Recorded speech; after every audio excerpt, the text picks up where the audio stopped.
Hi, Joanne here from Dollface Pottery. I had promised people from the Brush on Glazing group that I would be doing some glaze demos, and so this is the first of a few videos. I'm going to be glazing bisqueware, of course. This is a bubble cup, one of my bubble mugs, and a few soap dishes like these. So they have texture on them. And so forth. So I'm going to be doing a few glaze combos, so stay tuned. I'm just going to position the camera now to the glazing area. So what I have here is, this is a trusty lid opener. As you can see, I have my name on it. My name, everything. Let's see, let's start off with, what I usually use is obsidian. On any texture, I use watered down obsidian. It's about half obsidian and half water. And see, it's really hard to open this jar because I'm not the most diligent at cleaning my jars before I put the cap back on. So you stick this lid opener in and twist. It just gives you so much more leverage. Other tools that you require are a banding wheel. You know, the heavier cast iron ones are better. I'll stop that. And then what I usually have is a clean bucket of water with a sponge for dusting off my pieces first before glazing. I'll have 3 different containers of water. One is the most dirty. I'll clean one brush at a time. One is the most dirty, and now it's all clean water now, and I'll clean it off. This is a Mako brush, by the way, Mako fan brush. Then it's you know, you clean it a bit more in the second one, and then of course it's mostly clean, but you clean it the final time in the third one. The reason it's so important to clean the brushes between use, if you only have one brush, that's what you have to do, but I do have a number of brushes here as well, Mako and Amako brushes. They are the best. They're a bit pricey, but they are the best for spreading on, painting on brush-on glazes. So first, what I'll do is I'll dust off this piece, because it gets very dusty when it's just around the studio. I'll reposition. So I'll dust the inside out first, the inside, I'll dust it first, and then with a damp sponge, of course, it's still damp, I'll quickly dust off all the textured area. Look for any snags or little burrs or anything.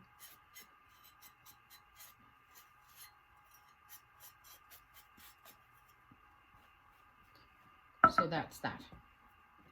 So the first thing I'll do is I'll put watered down obsidian on the texture. I'll use one of my standard brushes for this because you don't have to be very careful. What I'm doing is I'm taking my signature, which the bottoms of my mugs say handmade in St. John's, Newfoundland. My chop, which is my JOL, which is the shape of a doll's head or doll face, and a rose appears on the bottom of every pot, almost every pot, because that's my granddaughter's second name. So what I'll do is I'll just dab a little bit of watered down obsidian Celadon glaze from Amako on the bottom to fill in my texture. Wipe it off right away, so that it's easier to see the symbols. Now it's easier. And I'll do the same with the textured bubbles. So again, no need to be, you know, very careful here, because you're just filling in the texture just to give it some dimension when you actually put the glaze combo on. So I live in Newfoundland, St. John's, Newfoundland and Labrador, which is the easterlymost point in Canada.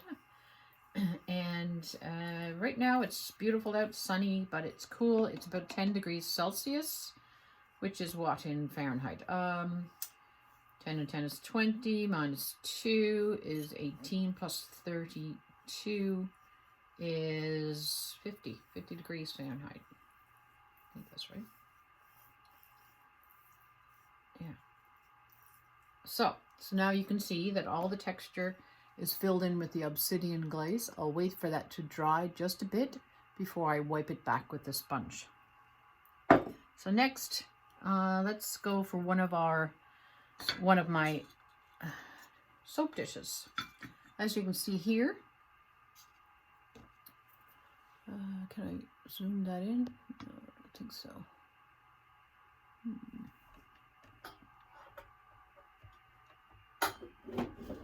As you can see, this is, well, actually this is done with the lino cut. The texture on this is done with the lino cut first for doing like ceramic wall pieces or, you know, heavily textured pieces. It's just a fish and some texture. It adds a really deep texture to the soap dish. And the tray underneath the soap dish is just a fish net pattern. So I have to wipe down the pieces first, dip it in the clean water, and quickly wipe it down. So what I want to emphasize, when you have texture, I want to emphasize that you should, you know, use a glaze that either from Amico, Mako, Laguna, that highlights the texture. Most of the Celadon glazes highlight the texture very well, but you don't have to stick to Celadon glazes. You could use, you know, iron luster and then oatmeal over, which would obscure slightly your texture. But if you want the detail of the fishes to come out, for example, you know, you're going to have to use something that is translucent in nature. So a Celadon glaze would be perfect for that. So that's what we'll do today. We'll use a Celadon glaze on this fish soap dish. Put away our obsidian for now. Actually, I'm going to highlight the texture in the soap dish first. So just generously add the obsidian to all the textured areas.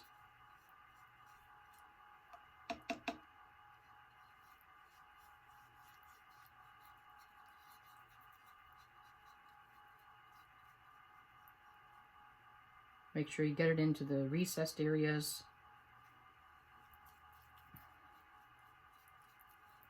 And you don't have to be picky about this because you're going to be wiping it back anyway. And I'll do the same with the fishnet pattern. Just one layer of watered down obsidian is fine because it's just to put it into the crevices so that it's highlighted underneath the Celadon glaze. Now the reason I used to use black underglaze, but it used to react with some of my glazes and act like a resist. So I stopped that and started using a Celadon base glaze, which is obsidian, of course, underneath. Wipe it back, and it works very well with the other Amico Celadon glazes, because all Amico Celadon glazes, except for the true Celadon, are based on the same base glaze with different colorants added. So I'm just going to rinse off that brush now because I'm done with the textured obsidian. And I'll start to wipe back. And I'll show you how I wipe back because it's important how you wipe back. See, this sponge has four sides, of course. So what I'll do, this is dry enough now. As you'll see, it's like a powdery texture. So what I'll do is I'll take one clean side and make one swipe back. See the sponge? turn it over to another clean side, make another swipe in the same area, turn it over again, make the third swipe. So it you know, gets rid of a lot of the glaze, but all of the crevices have obsidian on it. So I rinse out my sponge, one swipe, turn it over, clean area, another swipe, turn it over, clean area, swipe, turn it over, clean area, swipe. It's important because if you don't use a clean area, then it's going to smudge your texture. Now I do it fairly fast because I'm used to it, because I do this with most of my textured pieces. Just find a clean area for little small areas. Find a clean area of your sponge and then clean up all the areas that you don't want any black to appear. Okay? Easy as that, and it will show through in the Celadon glaze once the piece is glazed. Do the same with the fishnet under piece. So one swipe, flip, one swipe, flip, rinse out. So you can see the difference. I'm sure a lot of you are used to doing this anyway, but just in case you're not, for those beginners, highlighting texture, this will be beneficial for you. Flip it over, clean piece, wipe, wipe, wipe, wipe. Rinse out again. So your water, you'll have to change your water a nice bit. So I usually keep a full jug of clean water in my studio. This is my glazing section of my studio. As you can probably see all the glazes and things underneath there.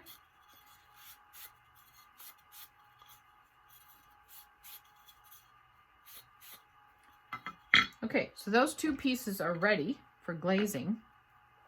Now the previous piece that I had textured with obsidian is now dry enough. That's my bubble mug. So I'll rinse out my sponge and I will start that. So just one swipe down, see the difference? Turn it over, clean area, one swipe down. That should be enough. 2 swipes should be enough on these. Find a clean area, another swipe. See the difference? So once the obsidian is in all of those crevices, you will really get a dynamic effect. And it will highlight the texture quite a bit. Turn it over, clean area, second swipe. Turn it over, clean area, swipe. Turn it over, swipe.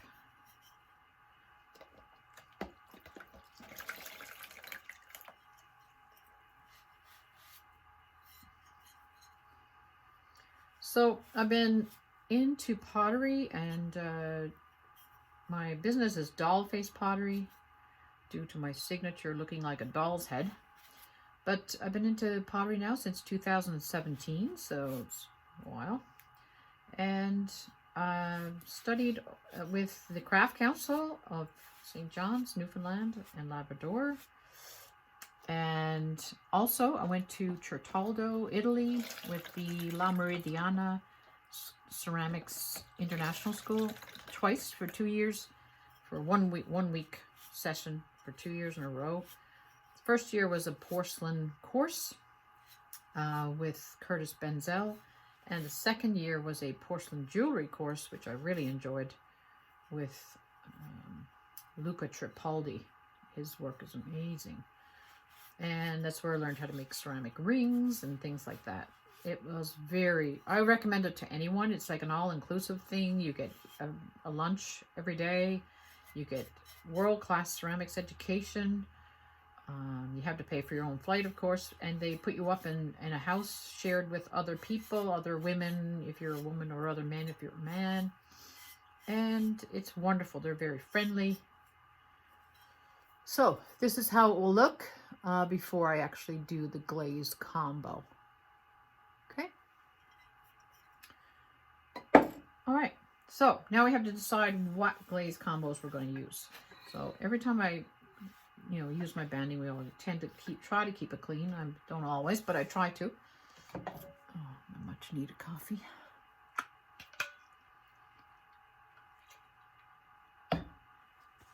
Okay, now what are we going to do? We I always glaze the undersides of pieces first. So what I'm going to do, and what I usually do with the undersides, is any glaze, and you can see them all there, that I don't particularly like, that's pretty stable, that won't run, I will put on the underside. So I do like Ancient Jasper. This is Ancient Jasper, Potter's Choice from Amico. I do like it, but I don't use it. I use it as an accent glaze. Now, using my, oh God, it's hard to open those things. This is a Pampered Chef jar opener. Yeah, I'm sure you can get any kind of jar opener on Amazon. So I'm going to paint the underside of this dish first, of course, and I'm going to use my Mako brush. These brushes are really nice, I must say. I just take my time and float the brush along the piece. So you don't actually just paint it on like you would paint a wall or anything. You just drench the brush every couple of... See how I'm floating it on? Like I'm not even really pressing hard on the brush. You can see how the glaze is interacting with the piece. Glazing is messy, so I have my trusty apron on.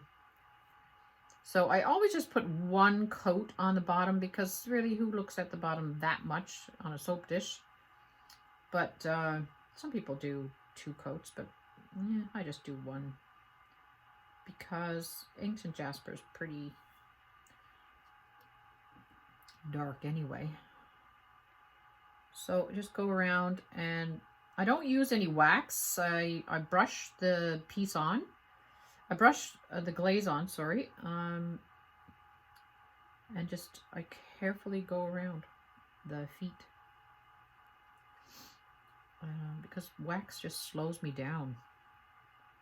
And it's different. It's not, you're not dipping the glazes, you're brushing them on, so you can have more control over where the glaze goes. At least that's my theory. Some people just, wax the pieces anyway. But I just don't want to take the time. It takes a long time to brush on glaze, so especially if you have a lot of pieces like I do this week. Been glazing all week. I've glazed about 20 mugs with different combos, and I saved the bubble mugs for this demo, and my soap dishes.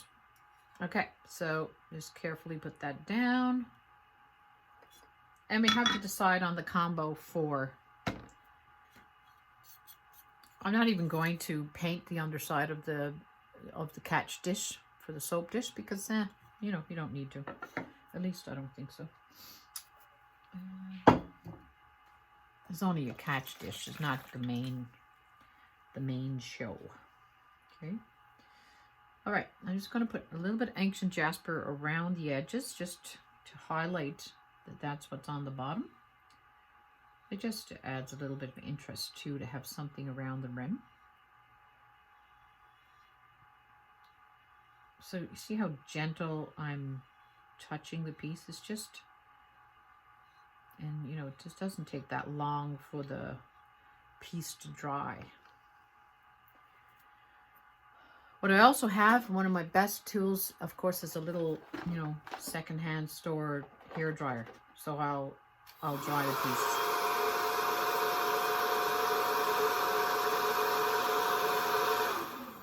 between layers. So I think I'm going to do Ancient Jasper on this piece as well, just to marry it with the bottom of the other piece, because it just makes sense to me. So just dip it in, and it's quite saturated, and just drag it across just very lightly, like it's just floating it across is the best way to do it, because you're not putting any pressure. You get less brush strokes with it, with doing it this way. They're very light to the touch. Like, see how I'm doing it? Very light. It's almost like with 2 fingers, drag your brush across, especially with small pieces like this. With large round pieces, I use the banding wheel to my advantage. Spin the banding wheel around and pour a little bit in the bottom of bowls and things.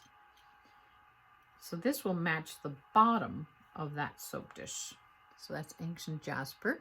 So I'll just do, that's the first coat, and I'll do another coat when it dries. All right, so what are we going to do for the soap dish, the main attraction? I'm going to do my second coat of the rim. Just lightly go around on an angle.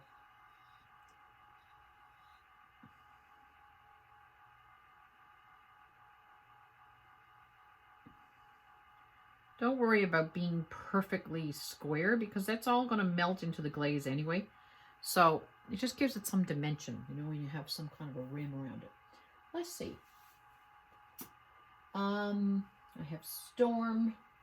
Why don't we try Storm? And what I've done with this Storm, because Storm is so dark, I've put 3/4 Storm with 1/4 mixing clear in the whole jar. So the Storm was up to here, and then I just filled the remaining 1/3 or 1/4, I should say, with mixing clear, just to lighten up the Storm a little bit. Because mixing clear is a Celadon. That's the base glaze, actually, for all Amico Celadons. Not true Celadon, but all the others. And what I'll do here is I'll just dip it in. So what we're going to do is we're going to do a 2 times base of Storm on the fish. Of course, the obsidian is still there. And see how, watch how I'll use my banding wheel now. So I'll just float it on. Don't worry about the Ancient Jasper, that's practically dry. Float it on. Goes on very smoothly. Although I have been getting, you know, a few little bubbles as a resist with all my textures lately. What's going on there? So this is just the first coat. And the first coat is considered the first coat. Even if I went over it a second time, the coat still considered the first coat because it hasn't dried yet. So you got to wait for it to dry in between coats, and then you put on your second coat.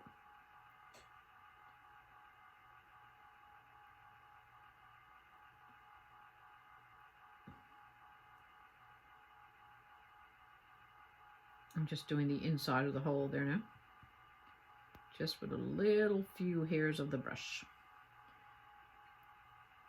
So as you can see, I'm spinning my banding wheel.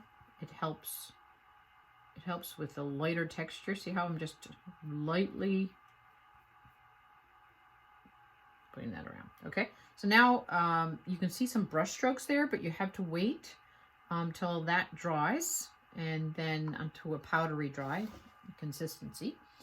I have a number of brushes because if I know I'm using Storm, I'll just leave the brush in the bottle. So yeah, so that's it. This is dry enough now for the second coat, the base of this. So I'm just going to quickly float the second coat on. I always mostly do 2 coats of everything. Some people do 3 and 4, but I find it runs in my kiln, so I do 2. But it is generous. Like, I'm not stingy with the glaze. As you can see, this is still considered the second coat because the other one wasn't dry. So that looks like a lot of glaze, but it will sink down into the crevices. So that's done. The base, the tray. And we have to wait till this dries, okay? So what I'm thinking, there's ancient jasper around the rim. There's going to be 2 times storm, 2 coats of storm with a little bit of clear mixed in. And I think I'm going to do seaweed over the storm, just around the outer perimeter, because that's a nice combo. I have to wait for the storm to dry first, though. So I'm just going to bear with me while I turn on the hairdryer.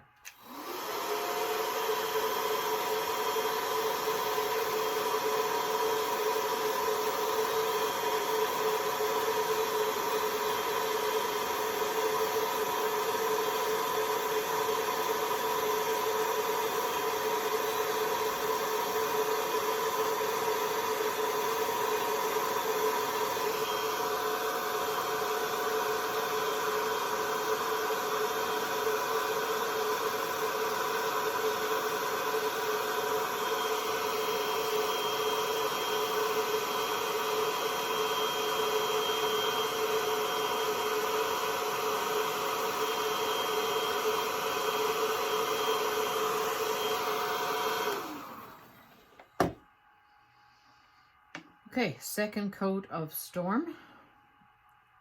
Now, see how liquidy and coated that fan brush is. That's why the fan brushes from Amico and Mako are so good, because look how much glaze it collects. Just got lightly, look at that. I mean, it's just phenomenal. They are pricey, but you know, it's worth it. I invested in a few brushes and I've had them for years. And you know, as long as you treat them right and clean them after every glaze, you won't have a problem with them. They're excellent quality. Okay, now it looks like the texture has disappeared, but it hasn't. It's just, it needs to dry. So that needs to dry. Then I'll put a layer of seaweed around. That's Amico seaweed. And then the piece will be glazed. And then we'll put it in the kiln, and I should have a kiln firing sometime next week, so I'll be doing that online as well for anyone interested. So that has to dry. In the meantime, we can decide on our combination for our bubble cup. Okay, I'll just put that back there because I'll be using that. Now, I'm going to take all of the excess storm off my brush as much as I can back into the bottle. And I will use the 3 containers. So this is pretty saturated with glaze now, and I've been trying to scrape it into the storm. But this is the dirtiest water. Then this is the medium dirty water, and then this is the cleaner water. So I'll just thrash it around the dirty one, just to get most of the excess off.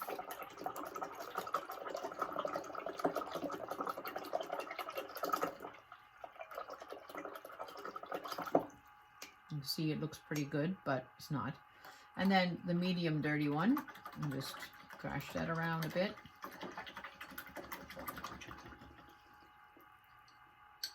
That looks pretty clean. And then the last one, which is the cleanest.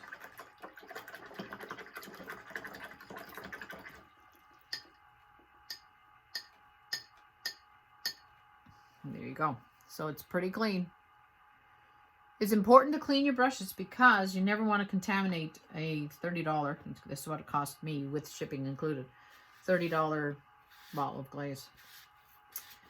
You know, it's expensive. So I'll put the storm back. I'll put the obsidian back and decide on, while this dish is drying, I'll decide on combo. I'll lay this aside. I'll decide on a combo for the bubble mug. I really like iron luster, blue rutile or blue rutile, and a little bit of light flux. So I think for the bubbles. So I think that's what I'm going to do. Always keep a roll of paper towels handy too, because just you need them so often when you're glazing. Just like to keep my surface area clean as possible. But sometimes it doesn't work out that way, as we all know. If you're anything like me, my studio is the messiest area in the house.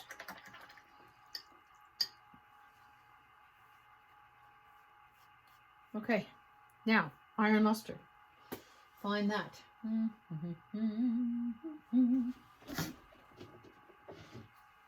Okay. I always put one finger on top of the bottle when I shake, just in case the lid wasn't on properly. This is Amico's Iron Luster, PC 33. Yep, I can open it with my fingers this time. So I'll put this piece aside so it won't get dirty with what I'm doing. Oh, so for the inside, typically what I'll do for the inside is a lighter glaze, like a white gloss or snow. So I always glaze the insides first. What I'll do is I'll pour a little bit, like about a tablespoon, in the mug, swish it around, because then you don't have to bother with the second and third coat. And then what I'll do is I'll just go up the sides so that they're all it's all saturated. See how lightly I'm touching using the brush. So I'll go up the side vertically, although you'll see some vertical brush strokes, but once we do the next step, that'll be solved. Okay, then I'll spin it on the banding wheel. Usually I'll stand up for this just to... So I'll spin on the banding wheel and move the banding wheel and leave the brush in the same position, and then go on up the sides. So I get rid of all those vertical brush strokes. Do it a couple of times. And just slightly go around the rim, which brings the white right up on the rim. So it's important to take the excess glaze out of the bottom of the mug, because it's not a good thing to leave a bunch of excess there. So you don't really need that much. You just a tablespoon really for the whole inside of the mug. And I don't do 2 coats because a tablespoon or more of glaze, it handles the whole thing.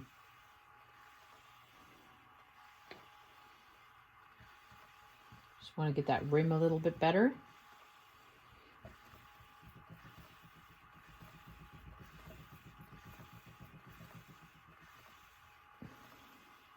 That's your inside done. All right, clean off your brush.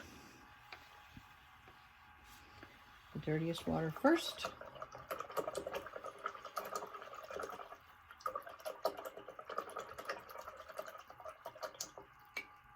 Clean off the brush, the medium dirty water.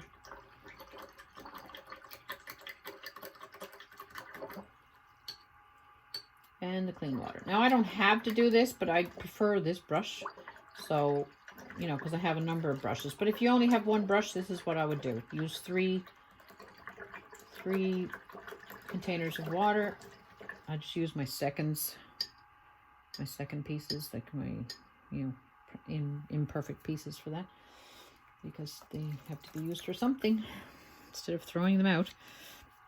And then clean off the handle of your brush. It's important to have, and then sometimes when I'm wondering if it's really clean, I'll just dunk it in the cleanest jar again. Wipe it off. And then start my outside combo. So the outside combo is going to be 1 coat of iron luster, and that's a thick coat, okay? So shake that up first. And generously apply it. Okay, so what I'll do, typically I don't apply any glaze in this section here.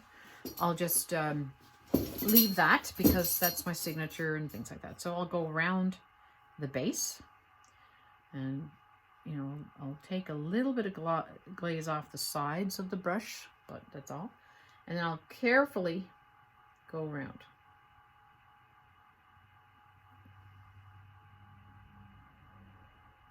So I'm going pretty close to the foot, but that's fine because you won't get a lot of running with just one base glaze.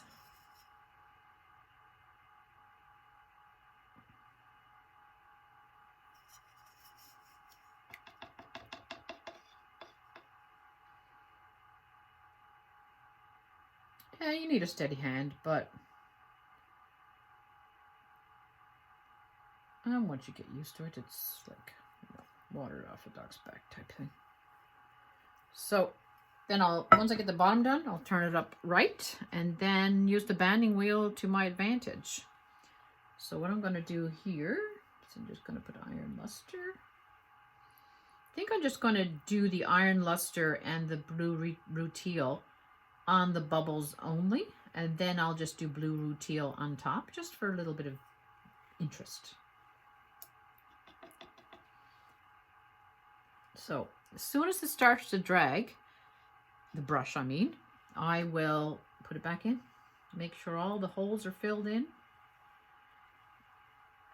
And when you move the banding wheel, you don't have to then have as steady a hand, because notice I'm just keeping the brush still and then running the banding wheel around.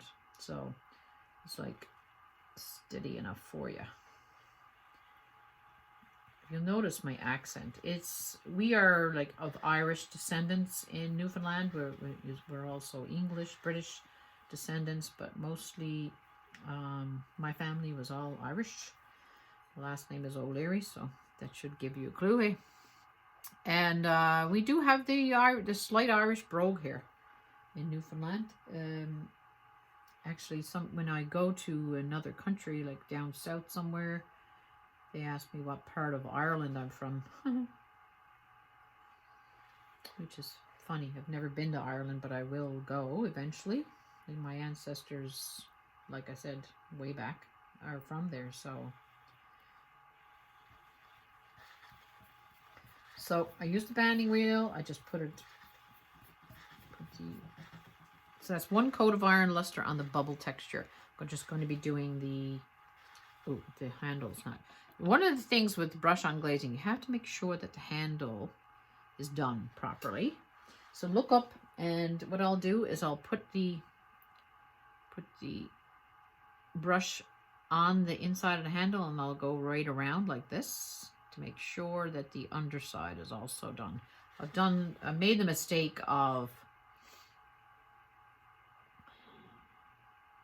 not checking that, and then notice that the underside of the handle wasn't actually glazed, which of course that was a reject, and then it's probably in my cupboard or used as a brush holder, but that's it. That's part of it. All right, that's the handle done with iron luster. Bubble sections are iron luster, just 1 coat. Okay, so had to wait for the next coat. So I'll dry this for a bit, just to interest of time.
You'll notice at the bottom, it's dripped the bottom, it's dripped a bit on the bottom of the foot, so I'll just wipe it off now before it gets too dry.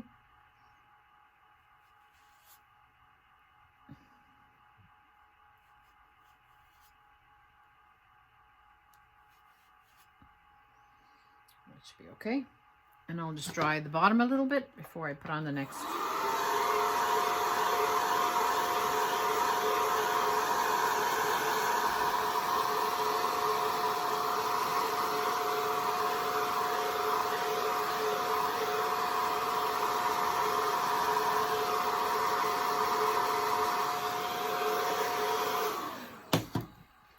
Wipe off my banding wheel.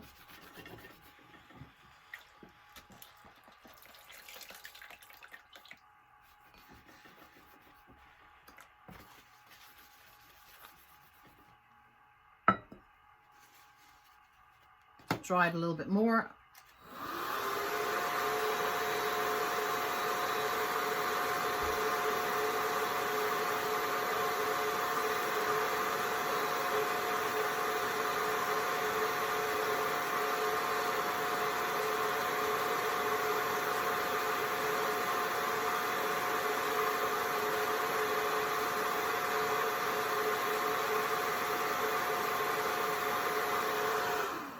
Set that aside for a bit to dry out completely. Then I'll bring my soap dish back, dry that a bit.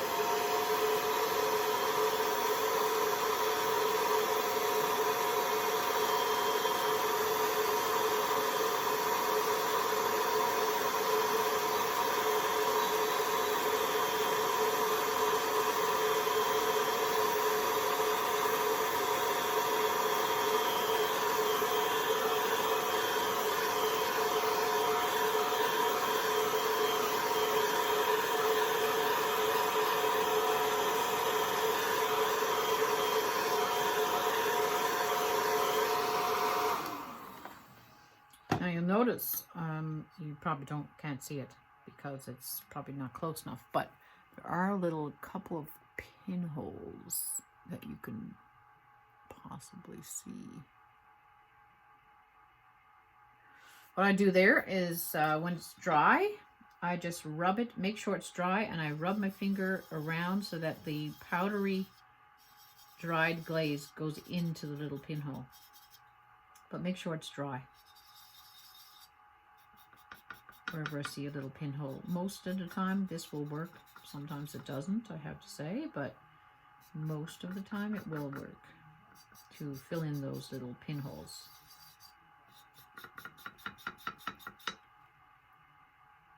You really have to look for them too. That's it.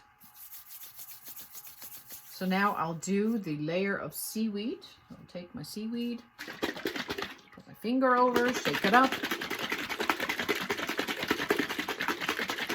Get your frustrations out with shaking up your glazes. I'm going to put a little bit of seaweed around the rim. I need a smaller fluffy brush for that. Even smaller. This is very fluffy, but it's small. Okay, seaweed, Amico seaweed, PC42. Seaweed's a bit runnier. It's very watered down in texture, so I'll drench the little brush a little bit and then just gently go around the edge. This will give a little bit of a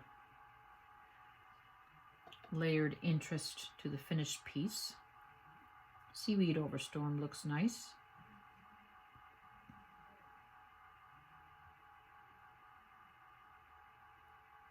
Don't worry if it drips down a bit, because it's all going to melt into everything anyway. You don't have to be so exact, but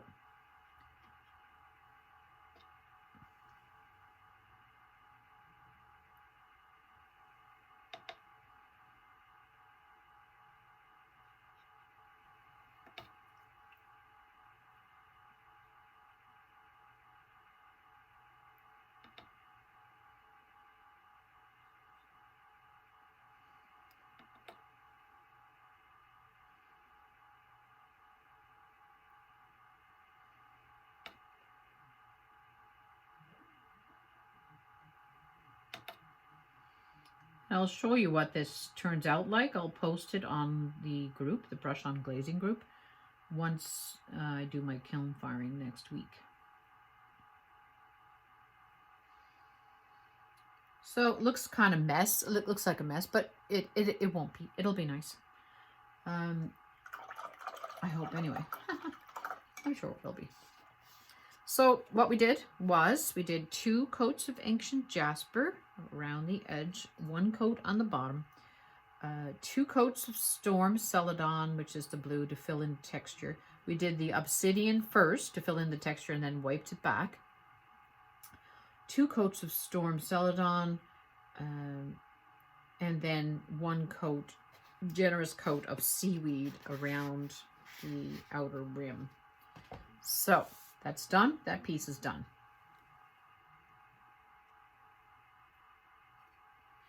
Put that with the base. All right. Now we're going to get back to our iron luster mug. I'm just going to give this a quick, I'm going to give it a quick blast with the hair dryer just to make sure it's dry. It doesn't quite look dry.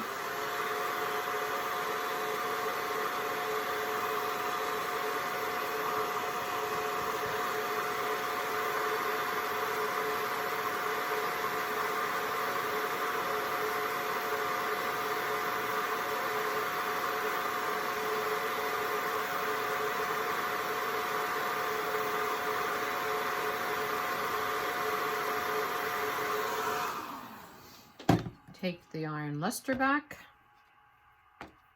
brush is still in there, flip it over and do another coat on the bottom.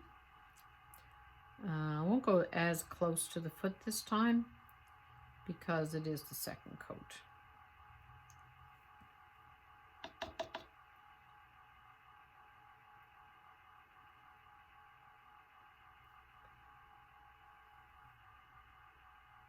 That's the bottom done.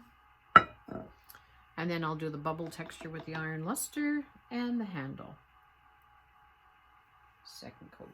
Second generous coat. I mean, I'm pretty generous and not stingy with the glaze, because the stingier you are, the less colorful results you get. So you have to be pretty liberal with these brush on glazes. At least in my opinion. To get the dynamic combos.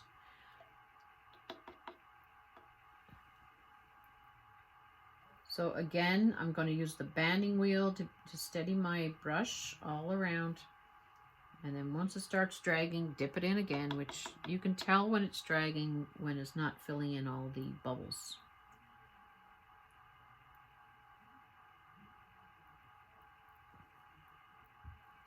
Hope this is not boring for anybody, but you know, I did say I would do demos and people wanted a few combos. And instead of doing the iron luster with oatmeal, which kind of everyone does, I'm going to do the iron luster ×2 and the blue rutile ×2. All right, now, so that's that. And so now we have to wait for that to dry and then put blue rutile over the whole piece, minus the bottom, and then we will be done.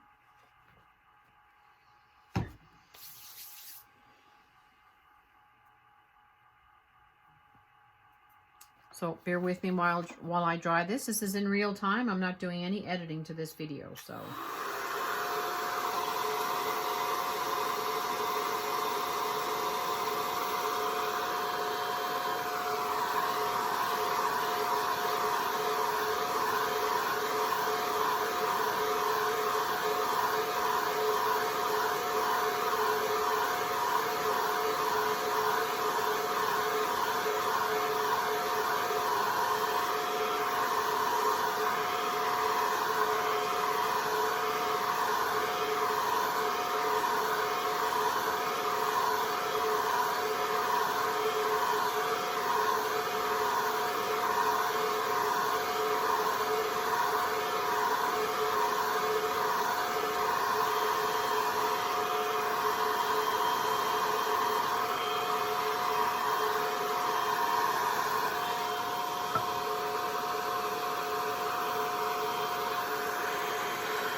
like watching paint dry, isn't it? Anyways, I just noticed a smudge on the top part, so just wiped it off with a sponge. Now, blue rutile, where are ya?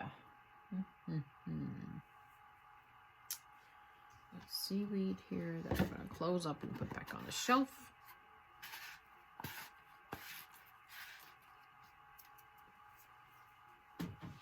Blue rutile. What I usually do is put the name of the glaze on the lid, so that I don't have to. I can easily see it on the shelf. Blue rutile. Where's the clean brush? No, not that one. This one. Dip it in. I always dip dry brushes in the cleanest water just to make sure that it's clean. Because again, contaminating the glaze is not an option for me. Spent a fortune in glazes, for goodness sake. Alright. So, the blue rutile, this is Potter's Choice Blue Rutile PC20. Generously coat the brush.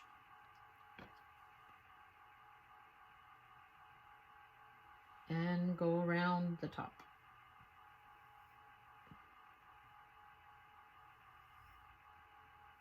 Now you don't have to be careful with this because I'm going to cover the whole thing anyway. So just got to be careful around the rim. See how I'm holding the brush vertically just to go around the rim so it doesn't spill over into the inside. And I'm generously brushing. When the brush starts to drag, dip it back in. This is only the first coat of blue rutile, and we'll be doing 2. What I'll do in between the blue rutile on top and the iron luster and blue rutile, I'll put a little band of light flux, which is Mako's light flux, in between, just to marry the 2 different colors.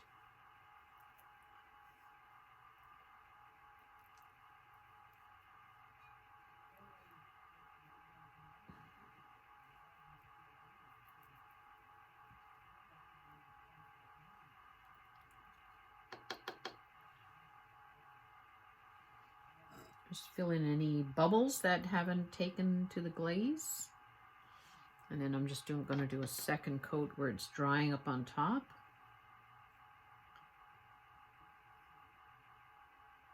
Second run through, I guess, or a second pass, because it's really not considered the second coat until the first coat dries completely.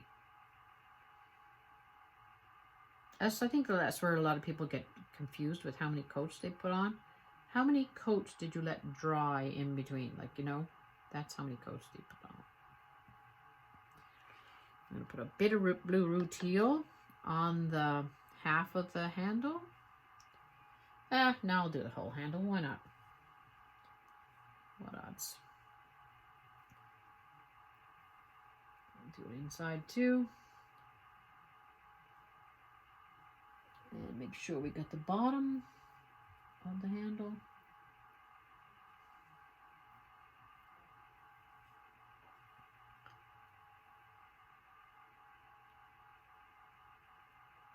So do a spot check.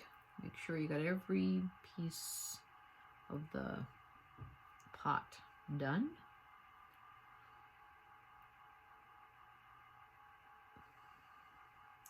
Nothing worse than missing a spot after the glaze fire. Alright, so that's the first coat of the blue rutile. I'll pop on the hairdryer.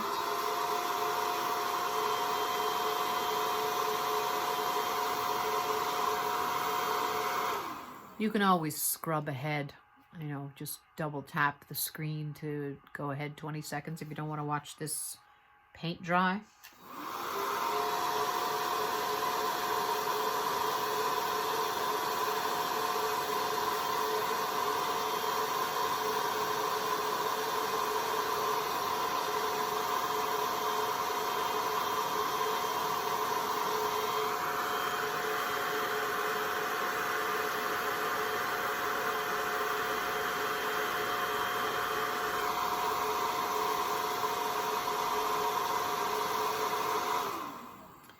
what I normally do is I'll have, like, 3 to 4 mugs identical to this.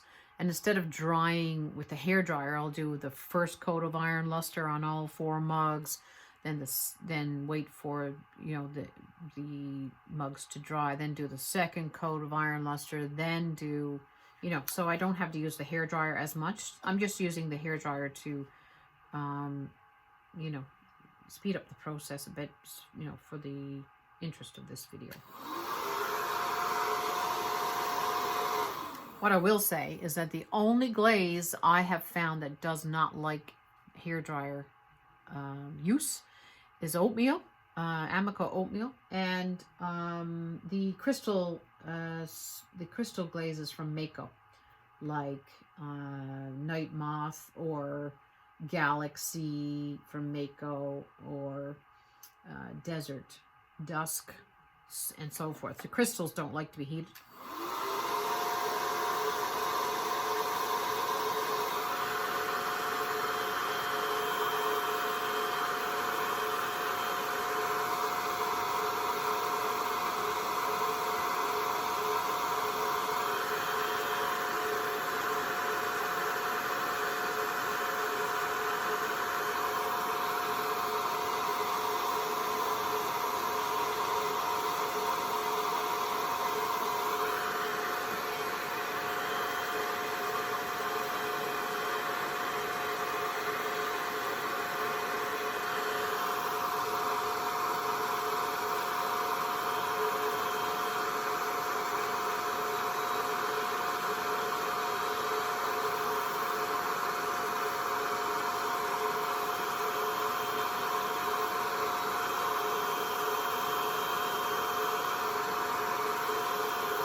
Second coat of blue rutile. Start with the rim, go around. Banding wheel is your best friend with glazing and hand building. I hand build all my pots, so I don't use the pottery wheel. I use the pottery wheel for sanding and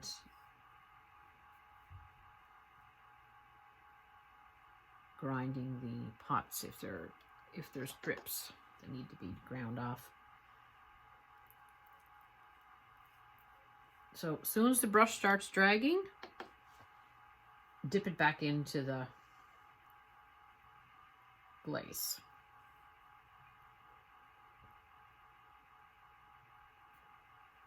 It doesn't take that long. What takes the longest is the drying in between. That's why it's good to have a process with a number of pots on the go at once. Do one more little flick of the handle.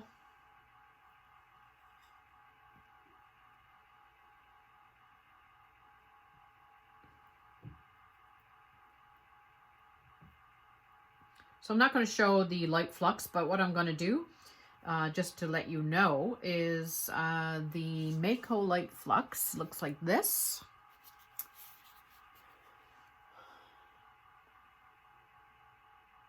What I'm going to do is put light flux right on where the blue rutile meets the iron luster and blue rutile, just along here. And that will bleed into the bubble texture, just give it a bit of interest. If